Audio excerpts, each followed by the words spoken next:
Hello students, हम miscellaneous exercise 5 के MCQs का डिस्कशन करेंगे।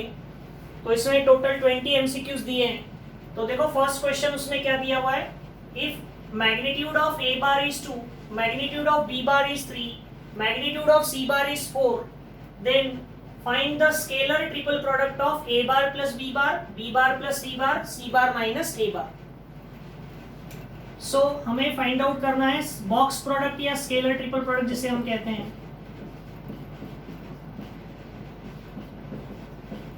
इसका। तो इसको हम ऐसा लिख सकते हैं कि देखो A bar plus B bar dot B bar plus C bar cross C bar minus A bar. ठीक है, तो क्या हो जाएगा, पहले इन दोनों का क्रॉस प्रोडक्ट लेना, A bar plus B bar as it is रहने दो, बी बार का डॉट प्रोडक्ट सी बार के साथ माइनस बी बार का डॉट प्रोडक्ट ए बार के साथ प्लस सी बार का डॉट प्रोडक्ट सी बार के साथ और माइनस सी बार का क्रॉस प्रोडक्ट ए बार के साथ। ठीक है, तो ये हो जाएगा A bar plus B bar dot ये B bar cross C bar as it is रहेगा minus B bar cross A bar और ये सी बार क्रॉस सी बार जीरो हो जाएगा। किसी भी वेक्टर का खुद के साथ क्रॉस प्रोडक्ट हमेशा जीरो होता है, minus C bar cross A बार। अब ए बार प्लस बी बार एक एक का डॉट प्रोडक्ट लेते हैं। So A bar dot B bar cross C bar minus A bar dot B bar cross A bar और minus A bar dot C bar cross A बार।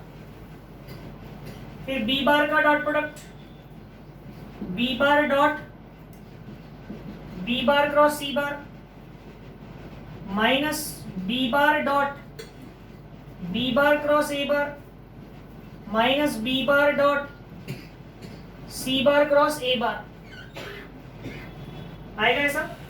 अब scalar triple product में देखो जहां भी vector repeat हो, जैसे यहां जैसे यहां जैसे यहां और जैसे यहां, इन चारों टर्म में एक वेक्टर रिपीट हो रहा है और स्केलर ट्रिपल प्रोडक्ट में जब भी एक वेक्टर रिपीट हो तो वो स्केलर ट्रिपल प्रोडक्ट जीरो हो जाता है।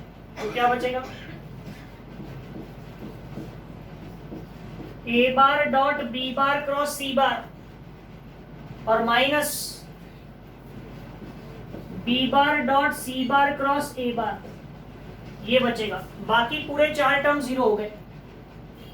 अब इसे हम क्या करते हैं, देखो ये ऐसा दिया हुआ है, इसको A bar dot B bar cross C bar लिखते हैं। इसको अगर हमने साइक्लिक चेंज किया यानी एक एक को आगे बढ़ा दिया तो ये क्या हो जाएगा, A bar dot B bar cross C bar आ जाएगा और A bar dot B bar cross C bar minus A bar dot B bar cross C bar कितना हो जाएगा, जीरो। तो इसकी वैल्यू आ गई जीरो।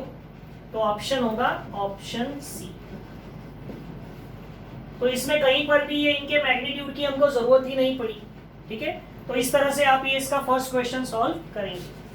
अब सेकेंड क्वेश्चन क्या दिया हुआ है, स्पेस लगेगा उसको एक मिनट।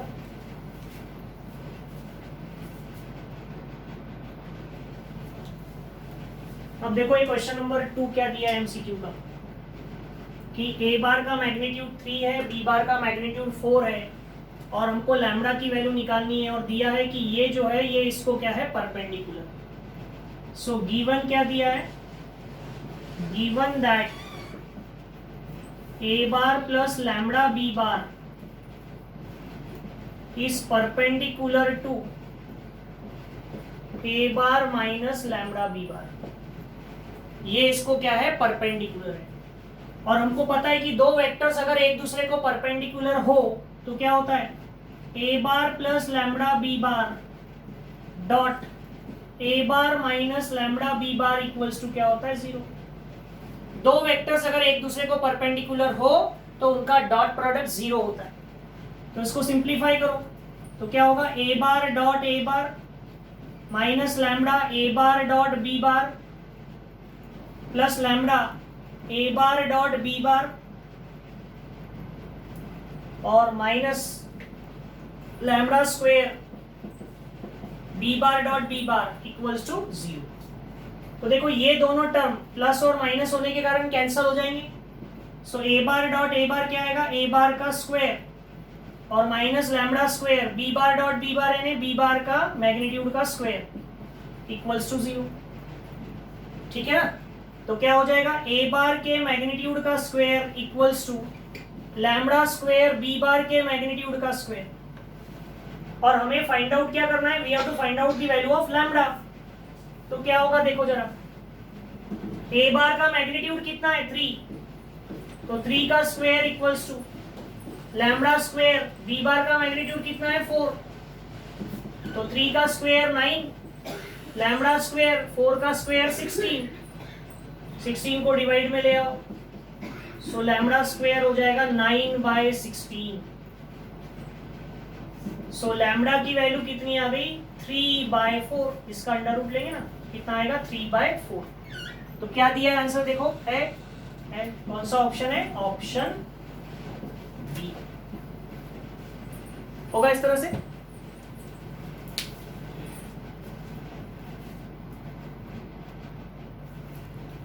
अभी देखो ये नेक्स्ट क्वेश्चन क्या है, if the sum of 2 unit vectors is itself a unit vector, यानी 2 यूनिट वेक्टर्स का सम फिर से एक यूनिट वेक्टर है, तो हमको मैग्नीट्यूड ऑफ देयर डिफरेंस निकालना है।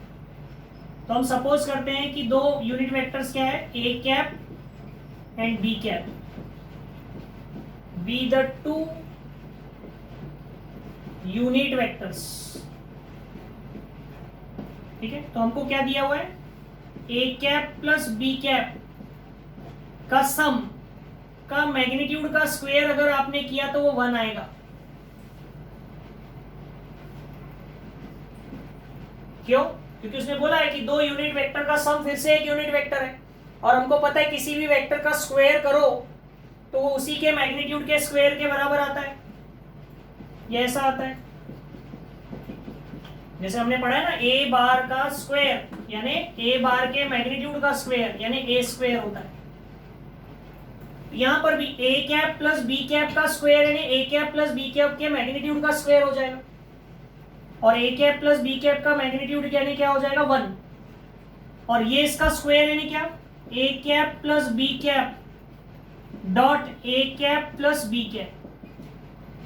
इन दोनों का डॉट प्रोडक्ट करो तो क्या आएगा, A cap dot A cap plus A cap dot B cap plus B cap dot A cap plus B cap dot B cap equals to 1। तो A cap dot A cap यानी A cap के magnitude का square, ये 2 times हो जाएगा A cap dot B cap, और ये B cap के मैग्नीट्यूड का स्क्वायर इक्वल्स टू 1। तो A cap is a unit vector, तो उसका मैग्नीट्यूड कितना होगा 1, तो 1 प्लस 2 ए कैप का मैग्नीट्यूड बी कैप का मैग्नीट्यूड कॉस ऑफ थीटा।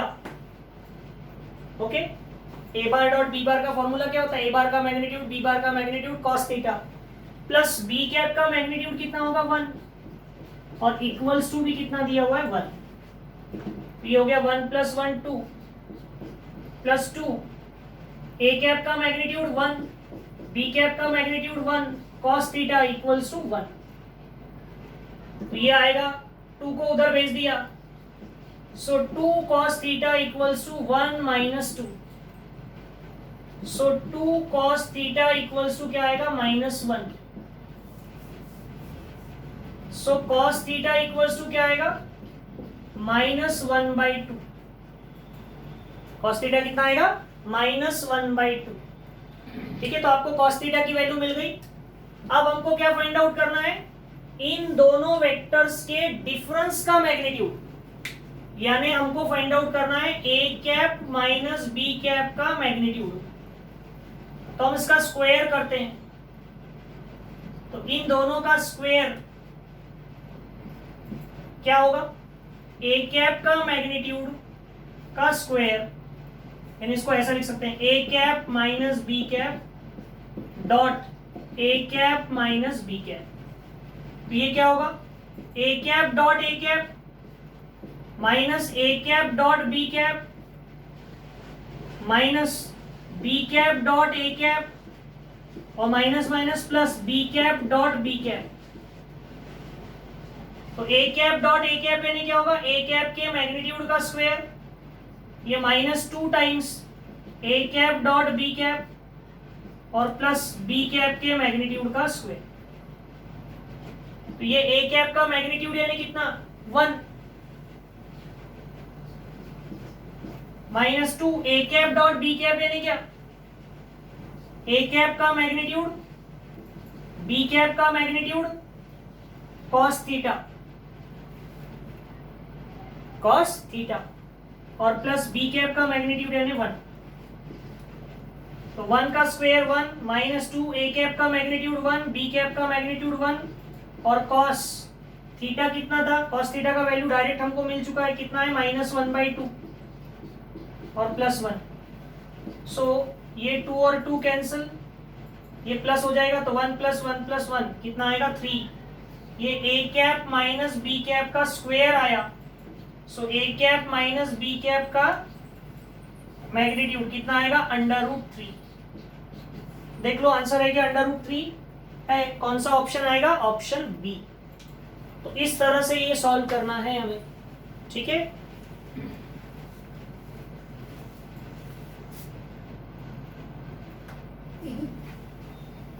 अब देखो क्या दिया है क्वेश्चन नंबर 4 में, if magnitude of A bar is 3, magnitude of B bar is 5, magnitude of C bar is 7 and A bar plus B bar plus C bar equals to 0 है, तो हमें angle find out करना है A bar और B bar के बीच का।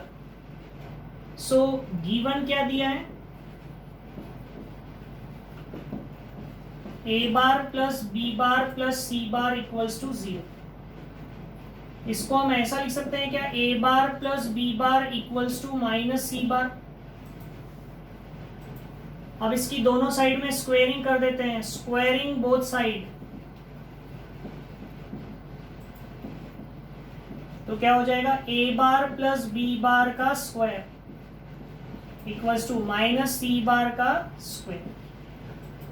सो ये हो गया A bar plus B bar dot A bar plus B bar, और इधर माइनस माइनस प्लस हो जाएगा सी बार का स्क्वायर, ठीक है। तो इनका डॉट प्रोडक्ट लेंगे तो क्या आएगा, ए बार का डॉट प्रोडक्ट लो, A bar dot A bar plus A bar dot B bar, फिर बी बार का dot product B bar dot A bar plus B bar dot B bar, और इधर सी बार के मैग्नीट्यूड का square हो जाएगा। तो ए बार डॉट ए बार यानी ए बार के मैग्नीट्यूड का स्क्वायर, ये दोनों सेम है तो ये हो जाएगा 2 ए बार डॉट बी बार और प्लस बी बार के मैग्नीट्यूड का स्क्वायर इक्वल्स टू सी बार के मैग्नीट्यूड का स्क्वायर। सो ए बार का मैग्नीट्यूड यानी कितना 3 प्लस 2 ए बार डॉट बी बार यानी क्या, ए बार का मैग्नीट्यूड बी बार का मैग्नीट्यूड cos थीटा और बी बार का मैग्नीट्यूड यानी क्या 5, तो 5 का स्क्वायर, और सी बार का मैग्नीट्यूड यानी 7 का स्क्वायर। तो ये हो जाएगा 2 ए बार का मैग्नीट्यूड यानी 3, बी बार का मैग्नीट्यूड यानी 5 और cos थीटा प्लस 3 का स्क्वायर 9, 5 का स्क्वायर 25 और 7 का स्क्वायर 49। ये होगा 30 cos theta plus 34 equals to 49। So 30 cos theta equals to 49 minus 34 यानी कितना आएगा 15। सो देयरफॉर cos थीटा की वैल्यू क्या आ जाएगी 15/30। तो cos थीटा कितना आ गया 1/2। अब cos थीटा अगर 1/2 है तो cos के कौन से एंगल की वैल्यू 1/2 होती है, cos 60। तो आपको थीटा कितना मिल गया 60 डिग्री। थीटा कितना मिल गया 60 डिग्री। होगा इस तरह से, ओके। तो आंसर है कि इसमें देख लो ऑप्शन क्वेश्चन नंबर 4 में, हाँ उसने सॉरी cos के कौन से एंगल की वैल्यू 30 नहीं, cos 60 sin cos 60 इसको होता है 60 आगे π/3 ऑप्शन तो है ही नहीं। हाँ, वहां करेक्शन की जरूरत है। देखो बी और सी दोनों ऑप्शन π/4 दिए, तो एक को π/3 कर लो, प्रिंट मिस्टेक है, तो थीटा कितना आएगा π/3। ओके, अभी नेक्स्ट क्वेश्चन देखो क्या दिया है, question number 5। The volume of tetrahedron whose vertices are 1, -6, 10 ये चारों पॉइंट्स दिए हैं, और उसका टेट्राहेड्रॉन का वॉल्यूम कितना दिया है 11। तो आपको लैम्बडा की वैल्यू निकालनी है। तो हम इन चारों पॉइंट्स को नाम ले लेते हैं। ए 1, -6, 10, बी सी डी। ठीक है, तो देयरफॉर ए बी बार यानी B bar minus A bar, तो क्या होगा, इसमें से इसको माइनस करेंगे, सो बी बार माइनस ए बार यानी -1 -2 आई कैप -3 + 6 यानी 3j कैप, और 7 - 10 यानी -3k कैप। फिर ए सी बार यानी सी bar minus A bar, so 4i -1 + 6 यानी 5j, और lambda -10 k cap. A B bar, A C bar, और अब A D bar, D bar minus A bar, तो 6i -4 + 6 यानी 2j, और 7 - 10 यानी -3k। A B bar, A C bar, A D बार हमको मिल गया। अब हमको क्या दिया है कि वॉल्यूम ऑफ टेट्राहेड्रॉन कितना है 11। सो वॉल्यूम ऑफ टेट्राहेड्रॉन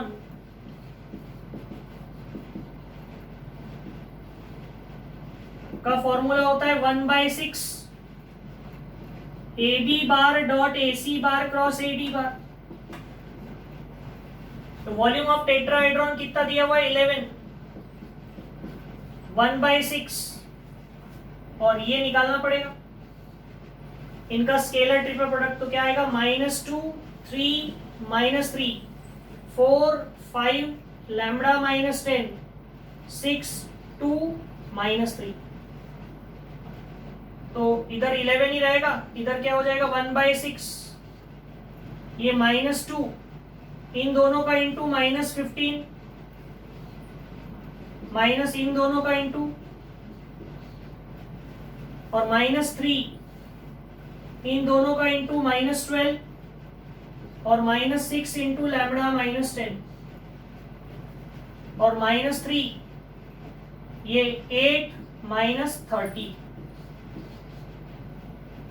इसको सिंप्लीफाई करते हैं पूरा, तो क्या आएगा 11 = 1/6 -2 -15 -2 लैम्बडा +20 -3 -12 -6 लैम्बडा +60। ओके, और ये 8 - 30 कितना होगा -22 -22 इंटू -3 +66, ऐसा होगा। थोड़ा स्पेस लगेगा यहाँ।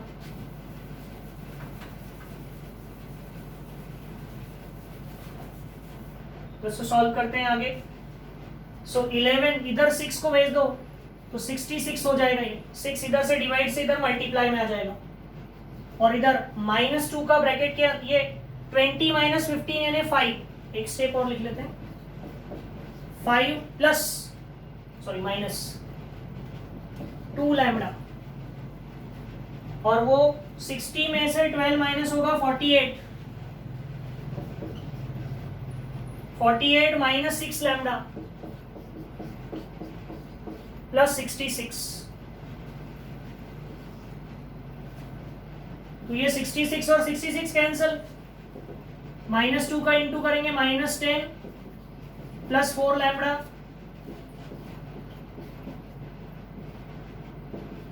(144) और plus 18 lambda equals to 0. So 18 lambda plus 4 lambda यानी 22 लैम्बडा और minus 154 equals to 0. So 22 lambda equals to 154. So lambda equals to 154 upon 22 यानी लैम्बडा कितना आएगा 7. है क्या ऑप्शन? देखो लैम्बडा का वैल्यू 7 है. कौन सा ऑप्शन आएगा? Option A. इस तरह से सॉल्व करेंगे. ओके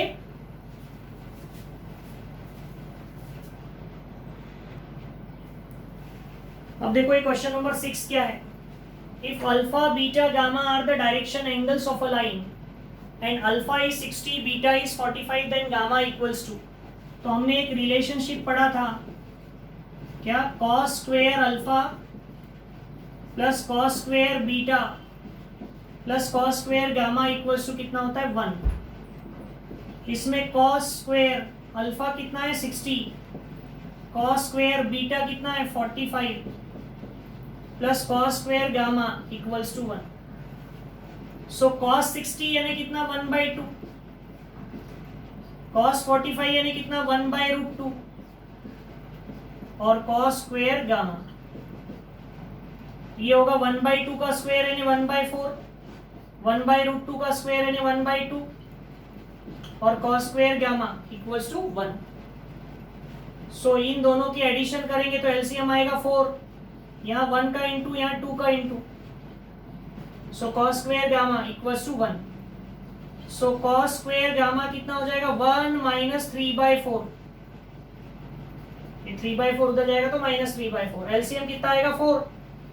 सो 4 माइनस 3 यानी कितना आएगा 1/4. सो कॉस गामा कितना हो जाएगा प्लस माइनस 1/2. ये कॉस गामा की वैल्यू आ गई तो इसमें से हम गामा की वैल्यू निकाल सकते हैं क्या? सो कॉस गामा अगर हमको 1/2 मिल रहा है या फिर cos gamma equals to minus 1/2 मिल रहा है तो गामा की वैल्यू क्या होगी? कॉस के कौन से एंगल की वैल्यू 1/2 होती है? 60 डिग्री. ठीक है. और कॉस के कौन से एंगल की वैल्यू माइनस 1/2 होती है? तो वो होती है 120 डिग्री. तो इसका आंसर जो है 60 डिग्री या 120 डिग्री आएगा. तो यहाँ पर ऑप्शन में क्या दिया हुआ है? 60 और 120 है. कौन सा ऑप्शन है? Option D. ठीक है. वैसे ये क्वेश्चन देखो, इस क्वेश्चन में क्या दिया है 7th में? The distance of the point 3, 4, 5 from Y axis. तो देखो आपको एक पॉइंट दिया हुआ है ए 3, 4, 5 और जो पॉइंट है वाई एक्सिस पर बी. वाई एक्सिस पर कोई पॉइंट अगर है और उसका डिस्टेंस निकालना है इस पॉइंट से तो वाई एक्सिस पर कोई भी पॉइंट रहा तो उसका एक्स कोऑर्डिनेट 0, जेड कोऑर्डिनेट भी 0 और वाई कोऑर्डिनेट कितना होगा 4 क्योंकि इसका वाई कोऑर्डिनेट 4 है. और डिस्टेंस जब भी निकालना हो तो परपेंडिकुलर निकालते हैं तो y कोऑर्डिनेट 4 होगा. अब इनका डिस्टेंस निकालना है. सो डिस्टेंस कैसे निकालोगे? Distance A B under root दोनों के x कोऑर्डिनेट का डिफरेंस, दोनों के y कोऑर्डिनेट के डिफरेंस का स्क्वायर और दोनों के z कोऑर्डिनेट के डिफरेंस का स्क्वायर. तो ये क्या आएगा? 3 का स्क्वायर 9, 0 का स्क्वायर 0 और 5 माइनस 0 5 का स्क्वायर 25. ये आएगा अंडर रूट 34. ये आ गया डिस्टेंस ए बी. तो कितना दिया हुआ है उसने? ऑप्शन देखो दिया है क्या? तो ये ऑप्शन दिया हुआ है. कौन सा ऑप्शन है? Option C. ठीक है. तो इस तरह से हमको इसके एमसीक्यू सॉल्व करने हैं. तो अभी 7 क्वेश्चंस आज हमारे डिस्कशन करके हुए हैं और भी इसमें क्वेश्चंस है तो we will discuss in our next class. Okay.